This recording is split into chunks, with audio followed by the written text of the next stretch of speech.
C'est l'un des nombreux lieux de mémoire de la Seconde Guerre mondiale en Dordogne. Les Piles, à quelques kilomètres de Périgueux. 13 personnes sont mortes ici le 12 juin 1944, des réfugiés juifs et des périgourdins. Simone avait 14 ans alors.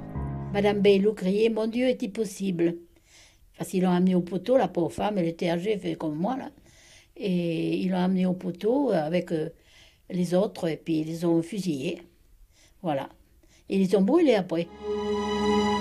Les coupables de ce massacre, la tristement célèbre division SS Das Reich. Mais ils n'étaient pas seuls. Parmi les tueurs, il y avait aussi des Français. C'est assez émouvant de venir ici, sachant que Paul Pradier était ici il y a 80 ans.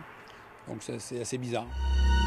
Paul Pradier, c'était un agent du SD, la police de la SS, un homme responsable de la mort de dizaines de personnes. Frédéric Albert s'est intéressé à ce personnage car c'était un ami de sa famille en Vendée.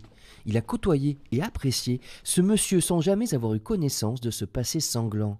C'est après la mort de Paul Pradier à 93 ans qu'il a découvert, abasourdi, son côté obscur. Dans cette rue de Périgueux, en novembre 1943, Pradier, qui n'avait alors que 19 ans, dirigeait des soldats allemands chargés d'arrêter une famille juive.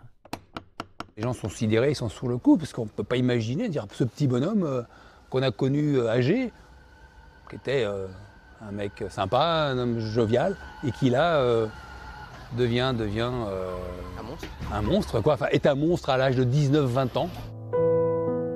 Paul Pradier venait d'une famille d'agriculteurs du village de Montagrier. Il arrive à Périgueux à 17 ans en 1941. Il aurait rêvé devenir mécanicien à la SNCF. Finalement, c'est vers la collaboration qui s'est orienté et les locaux de la Gestapo dans l'actuelle agence du Crédit Lyonnais. Il est surtout très efficace dans ce qu'il fait, hein, l'infiltration de maquis, les renseignements. Et donc c'est pour ça qu'il entre, on lui donne la carte on lui donne une carte de policier allemand du membre du SIPO SD. Et c'est là qu'il devient très actif. Il aura paradé moins d'un an dans les rues de Périgueux. À la fin de la guerre, Pradier fuit avec les Allemands.